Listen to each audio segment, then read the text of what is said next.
obedience, obedience, obedience, obedience, obedience, obedience. Obedience is a cornerstone of our faith in God. Hebrews 11:1. Now faith is confidence in what we hope for and assurance about what we do not see. Being obedient requires faith in God. Without faith, it is impossible to walk with God. I will obedience. Obey God. Hey y'all, it's Ashley And Shantavia, and this is Obedience Podcast. Just to recap with you guys everything we learned, since this is our Bible study for the resurrection. So first we talked about what Passover is and why Passover is celebrated. And then we went into talking about the Lord's Supper and the importance of us taking communion. Just remember, never feel guilty when you take communion, and you can take communion whenever you want to take communion. Whenever you feel like you want to remember our Savior, take your communion. Now we're going to get into the meat of the story. How about that? Come on, meat. I'd rather get at the meat of the story. So I'm going to finish up in Luke, but then I'm going to move over to either Matthew or Mark, like I said before, because they go into a little bit more detail on it. But to finish at where we were at Luke, we're going to start at verse 21. But listen, the hand of the one betraying me is with mine on the table. For indeed, the Son of Man is going as it has been determined, but woe, judgment is coming to that man by whom he is betrayed and handed over. And they began to discuss among themselves which one of them it might be who was going to do this. All right. So Jesus is telling us somebody at this table is going to betray me. And I believe that in that moment, that person at the table knew that they were going to betray Jesus. They knew it. But joined in with the other people talking about who could it be? You know how they be. Who could it be? Like Portia. Who said that?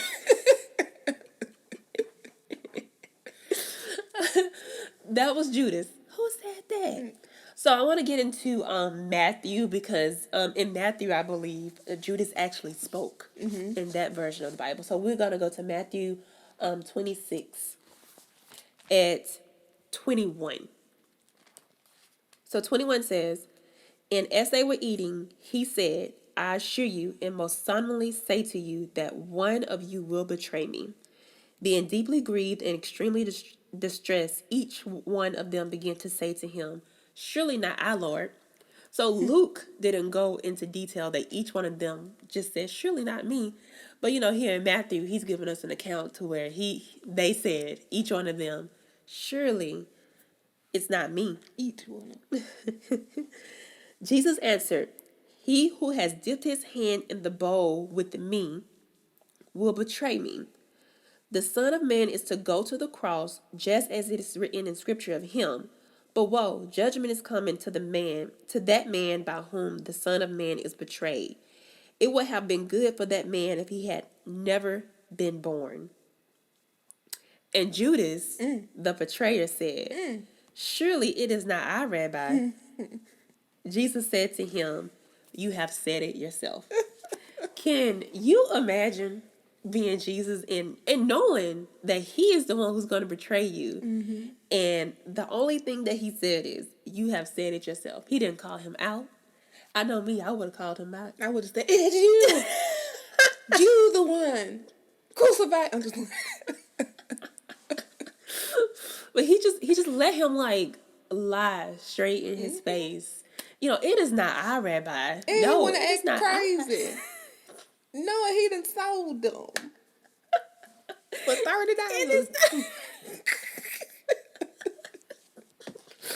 No, and you went to go pay. You went to go pay a bill. Those $30 and stop playing. Surely, me. I didn't do a thing. Can you imagine that? Just think about it. Think about a time that you have been betrayed by anyone, even if it's so small that it's not even worth being mad about. But in the moment you were mad. Let's be honest. Just think about how you felt in that moment and being able to do what Jesus did and eat at that table with them with no bad blood. Just eating. We would have just been like, I hope you choke on your bread. Choke on your bread. But it had to be fulfilled. yeah. What pointed out to me was just the uprightness that he held during that time.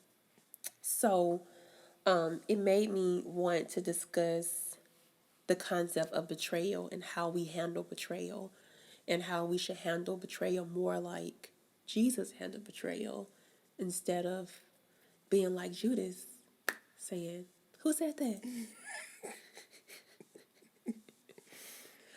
So, actually, I see that you have the definition of betrayal down. Can we let the people know what betrayal truly is? Sure. It says to expose to danger by treacherously giving information to an enemy. AKA from Brianka, that's me. Dictionary, it says, I say intentionally doing dirty. So, backstabbing. Intentionally. Why I they like the backstab word a G? intentionally. To betray someone, it has to be purposely done. You cannot accidentally betray someone. I feel like before you betray someone, it's always that hesitation that you have in your mind, in your spirit, that says, I shouldn't say that, or I shouldn't do that. I shouldn't show them this. I shouldn't screenshot this. We going back to the petty episode. So it's something always there that unctions you. We're gonna use that unction word again. That unctions Why you do it like that? Unction. Do unction. That unctions you not to betray that person. And the Bible doesn't speak of it, but I wonder, like, what was that unction in Judas's mind to be like, let me not do this? And, what made him move past that betrayal? So, have you ever betrayed someone in your life? Betraying somebody? I can't say that I've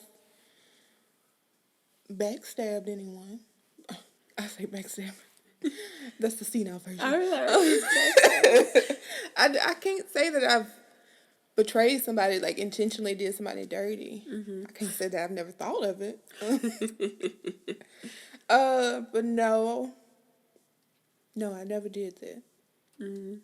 So, have you ever been betrayed? Yeah. I was trying to think of like a specific like event of betrayal, but like I told you the other day, something was said towards me that I would do somebody else dirty based on something was said that was something against my character. But I told you I had to think about it because that person, I'm working on my forgiveness. That person who said something against my character, it had something to do. I thought about it. It had something to do with their past hurt and how they portrayed love. So I am finding it in my heart. I have began to forgive them. Only because it was said based on their past experience or heart hurt. And they don't even know me like that, so. Do you think forgiveness is harder when you felt like you were betrayed, other than if you felt like you were just hurt? Do you think forgiveness is harder to forgive? Well, betrayal is harder for Jesus. Do you think that betrayal is harder for you to forgive? Yeah, because you intentionally, set a plot. You set the first sentence. Paragraphs. You do the. It would be hard because I can see if I hurt your feelings. Didn't mean to. I didn't mean I to. can forgive that quicker than somebody saying, "Oh, I finna set this up." Yeah.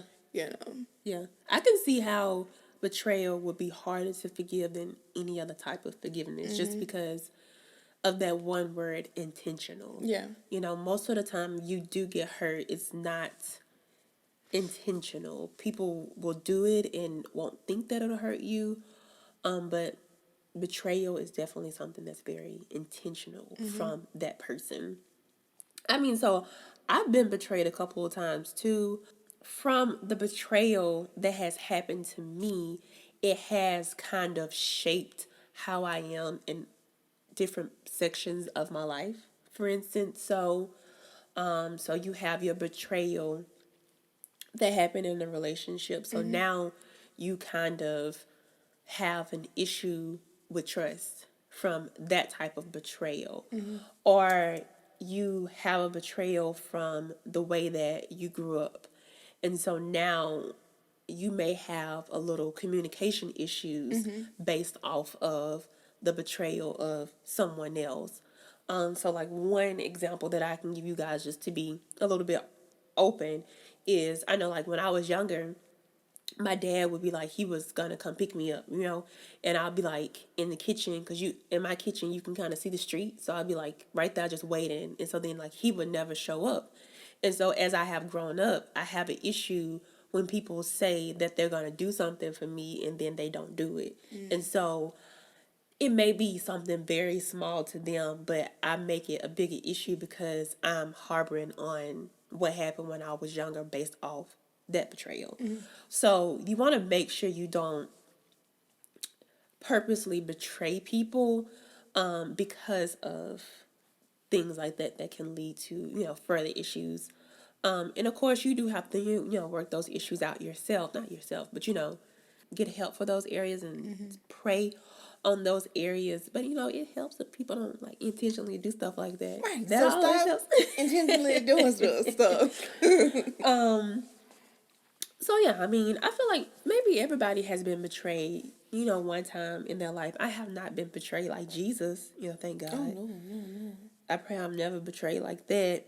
Do you have any instances where, you were betrayed before and it still has caused you a little hesitation in different areas of your life? Yeah, especially when you say trust. Um, like in counseling, and I'm just like, why can I trust people? And I had to realize for myself it was because, of course, of past hurt, and I was like naive, like growing up, you may see like, oh, everyone's good in the world, and I'm gonna put all my trust out there. I'm gonna give you 100%, 100%, and Everybody gets 100%. everybody gets 100%, and of course you're gonna get burned. Some bridges are gonna get burned, and you kind of, well, for me, I kind of learned to put a guard up. And so I'm like, okay, I'm giving you 1%. What you gonna do with that 1%? Rather than giving like a 5% of trust. You know what I'm saying? Yeah. So, not saying that I'm gonna give everybody my trust again, but I've learned to like kind of give you a little bit and see how, it works with it, or kind of building a relationship first with the person before even giving you trust, or Yeah. so.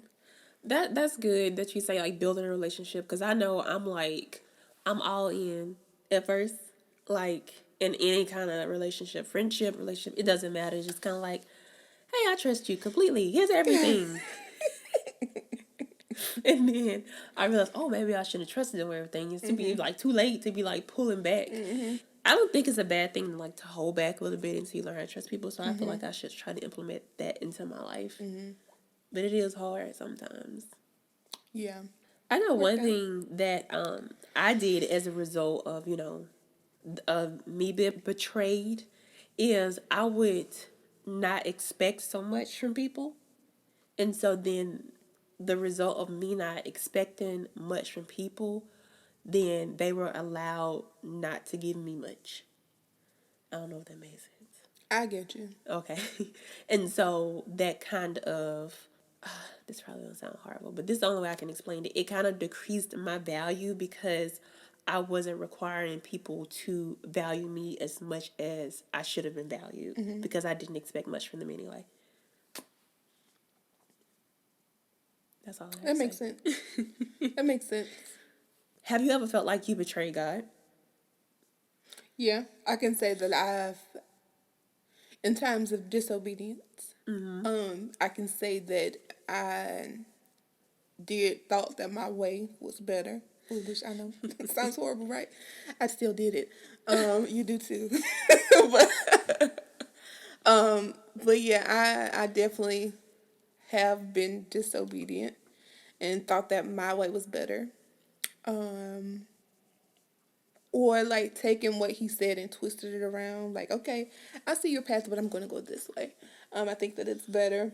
And honestly, I can say reading Proverbs with that wisdom, I was convicted. What about you? Yeah, I do.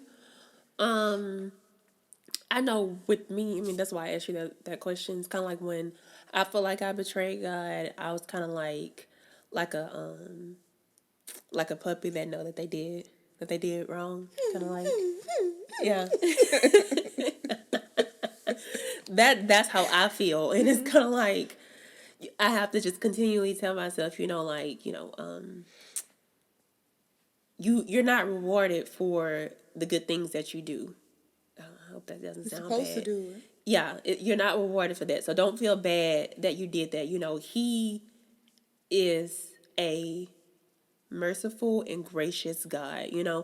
I have to continuously remind myself of grace.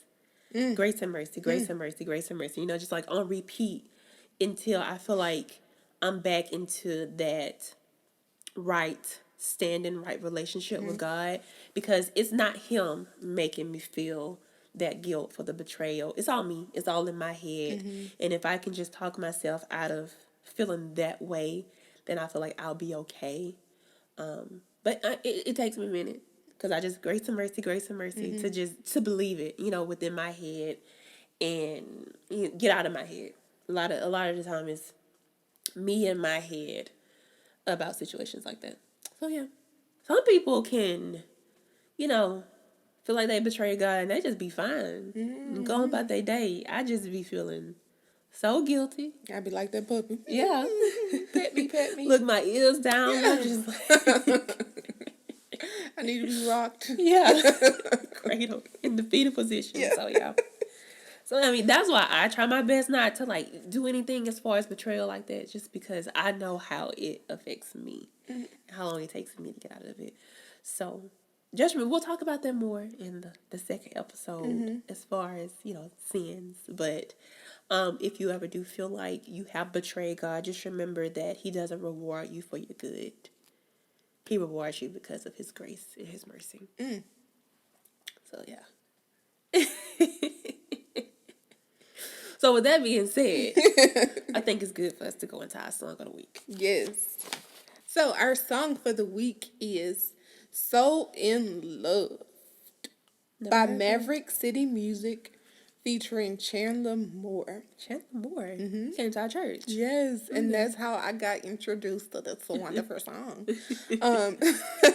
So the words are just so simple, and ooh, child, I had a moment this morning. I said, I'll just singing these words and another song that goes with it, because I think on Apple Music, if you go looking for it, it's in conjunction with another song. So on Apple Music, it is under Most Beautiful / So in Love. So it's like 2 for 1, a BOGO. You feel me? It's wonderful. Not a pogo. So it's So in Love, Maverick City Music featuring Chandler Moore. And like I said, the words are so simple and beautiful. It says, I'm so in love with you. You're beautiful. You're so beautiful. I fix my eyes on you. You're beautiful. Hallelujah. Thank you, Jesus. It don't say that part. But we just want you. Everything changes. I'm captivated. I'll never be the same. We just want you. But yeah, it just helps us fix our eyes on, especially for communion, to fix your eyes on the goodness and the mercy and the grace that He freely gives to us every day. And the sacrifice that He gave for us, and we're of the new covenant, and that we're forgiven. Like we have an advocate that speaks to us, and we have the Holy Spirit forever. So it just reminds you of the new covenant and the love of God, and that is just so beautiful, and you just be so captivated by His love. So yes, that is one of go-to worship songs for me. So, yep. good. Did you want me to sing it? No, thank you. Okay. I'll be put taking the link below. Okay, I'll be taking requests. Just hop in the inbox. They don't want to. They don't want You to. just never know everybody's spirit. You know, they may need a solo for me. You know, I don't want nobody missing out. It's okay. We don't need any copyrights because you know you're gonna do so good. You might get a copyright. You right. You right. Go ahead and ask for forgiveness for that one. Betrayal. Okay, so let's talk about the actual betrayal. We talked about how Jesus handled it. Let's talk about when it actually happened. We'll start at Luke 47. So just to give you guys a little background, because Luke doesn't go into details about it, but Judas went and spoke to a couple people. I don't remember what their name is. He spoke to the people who were looking for Jesus, and he told them, this is where he's gonna be, because he knew he was in close contact with Jesus. He was his disciple, and so he pretty much told them, this is where we're going to be at. And when we get there, I am going to kiss the one who is Jesus. And that's the one that you should actually take away. So verse 47 is what we get into when it actually happened. So it says, while he was still speaking, a crowd came, and the man called Judas, one of the 12 disciples, was leading the way for them. He approached Jesus to kiss him. And Jesus said to him, Judas, are you betraying the Son of Man with a kiss? Even at that point, he still didn't, I wonder if he did like that. Yeah. I'm thinking about, the people when they start arguing. Is you betraying me? I'm sure he just did it so calm. Just like, so, you going to betray me with the kiss, and I just can't see anybody else just getting betrayed and just being so melancholy. Yes. Is so you gracious about it, Are you going to betray me with the kiss? And I think it's so crazy because, I when I think of kiss, I just think of something so genuine and peaceful and comforting. And you're betraying me with this kiss. I've had some people that wasn't too fond of me or didn't care for me, but still, kiss me on the cheek. So you experience a little bit of Jesus experience. Yeah. But yeah, still take it. Yeah, and wash my cheek later. But just to recap with you guys, everything we learned, since this is our Bible study for the resurrection, we went into the discussion of Jesus telling one of his disciples that you are going to betray me. And he handled it like a pro, like no one else could. Like I could not. Yeah. Yes. So whenever you guys get a chance, just remember to go back and read those scriptures that we gave you guys, just to tell them to you again. It's Matthew 26, 17 through 30, Mark 14, 12 to 25, Luke 22, 7 through 23, John 18, 1 through 13, Luke 22, 1 through 6, Luke 22, 47 through 54, Matthew 26, 47 through 56, and Mark 14, 43 through 50. All of those pretty much give the same account of everything that happened, just, in different perspectives. Perspectives. So, yeah. So, what's your big takeaway from this episode? How to treat people that betray you, that intentionally do you wrong. Pray my strength in the Lord.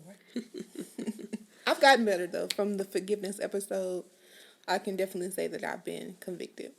Well, that's good. You be helping. We out here helping people, even ourselves. My biggest takeaway from the episode is, just not to intentionally betray people, child. Don't be out here just hurting people's hearts. You're going to betray. You're going to betray. You don't want to do that. Yeah, so next episode we're going to talk about the crucifixion. Yes, we're going to talk about and the resurrection. And the Hallelujah. resurrection. Hallelujah. And why that all was so important. We kind of gave you guys a prelude to the good stuff, to the climax. So tune in, next Friday so we can finish this conversation about the resurrection. Mm-hmm. So we do want to thank you guys for tuning in. Thank you. And as always, Be obedient. We'll see you guys next time.